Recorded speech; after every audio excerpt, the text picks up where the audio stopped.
अमरावती जिल्ह्यातील चिखलदरा धारणी तालुक्यातील आदिवासी बांधवांना विविध समस्यांसोबत संघर्षाचा सामना करावा लागत आहे। कुठे रस्ते नाही, काही ठिकाणी शिक्षण नाही, आरोग्य नाही, निवारा नाही, इलेक्ट्रिक लाईन नाही। अनेक समस्या नागरिकांसमोर उभ्या आहेत। विकासाच्या नावाखाली आदिवासींच्या अनेक योजना ठेकेदार व काही संबंधित यंत्रणा फस्त करत असल्याचं बोललं जातंय।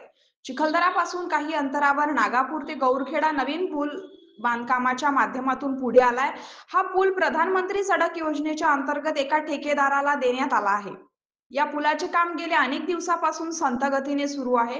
करोडो रुपयांचा पूल अजूनही काम अपूर्ण आहे। तर या मार्गावर अनेक गावांचा संपर्क असून त्या नागरिकांना जाण्या येण्याचा मार्ग बंद झालाय। पावसाळ्यात या नदीला मोठ्या प्रमाणात पूर येतो। अशा वेळी या नागरिकांनी आता जायचे तरी कुठून असा प्रश्न नागरिकांना पडला आहे। ठेकेदाराने कुठेही वळण रस्ता केलेला नाही। थातूर मातूर पुलाच्या खाली फाउंडेशन करून पिल्लर उभे केलेले आहेत। निकृष्ट दर्जाचे मटेरियल वापरून काही प्रमाणात स्लॅब टाकण्यात आलाय। कामाची डिझाईन अपूर्ण एस्टिमेट प्रमाणे न झाल्याचे नसल्याचे नागरिकांचा आरोप आहे। या अपूर्ण बांधकामामुळे संपूर्ण वाहतूक बंद झाली आहे। दवाखाना, शाळा, इतर कामाकरिता नागरिकांना कोणत्या मार्गाने जावे असा प्रश्न निर्माण झालाय। नागरिक जीव मुठीत धरून नदीपात्रातून प्रवास करताना आढळून आले आहे। प्रशासन मात्र झोपेचे सोंग घेत आहे का असा प्रश्न आता नागरिकांना पडलेला आहे। साठी येण्यासाठी एकच मार्ग हा या नदीच्या आतमधून येतो आणि नवीन मागच्या वर्षीपासून या पुलाचं काम एकदम संत गतीने सुरू आहे। आतापर्यंत नागरिकांना इतका त्रास या पुलाचा आहे की जर एखाद्या व्यक्तीला दवाखाना किंवा इतर कोणत्याही कामाची इमर्जन्सी आणायचं असले तर त्याला जवळपास झोडीत किंवा इतर वाहनाने या ठिकाणून घेऊन जातात। परंतु या भागातील साधा भोळा आदिवासी आणि या भागातील राहणारे साधे सिंपल नागरिक या ठेकेदारी तक्रार करण्यास तयार नाहीत। परंतु गाढ झोपेत असलेलं संबंधित प्रशासन आणि हे कोणत्या विभागाचं काम आहे हे अद्याप जरी कळू शकलं नाही तरी या पुलाचं काम तत्काळ होणं गरजेचं आहे।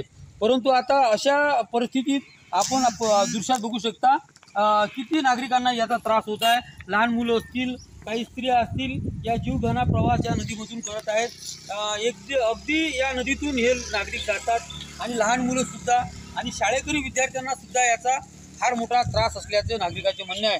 परंतु संबंधित प्रशासनाला, जिल्हा प्रशासनाला किंवा येथील पदाधिकारी असतील, जे आमदार असतील, जे खासदार असतील, यांना काही घेणं देणं नाही।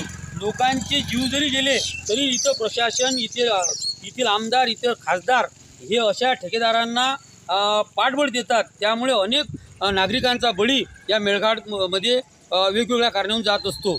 असं आमचं एक या मोहीम अशी आहे की मेळघाटातील लोकांना न्याय कसा मिळेल। आता 2 दिवसापूर्वीच या जिल्ह्याच्या CO महापात्रा मॅडम जारिदा भागाचा सर्वे करून गेल्यात। कलेक्टरचा सुद्धा या भागात सर्वे झाला। परंतु खरंच प्रशासनाला या नागरिकांची काळजी आहे का? किती नागरिकांचा बळी जाईल हे पाहणे आता गरजेचं आहे। म्हणून या पुलाचं काम होणं आता गरजेचं आहे। आता पावसाळा सुरू झाला, पावसाळ्यात ठेकेदार हे काम पूर्ण करू शकणार काय हा सुद्धा प्रश्न या निमित्तानं उपस्थित होतो। महाराष्ट्र स्टार न्यूजसाठी प्रेमदास तायडे, मेळघाट।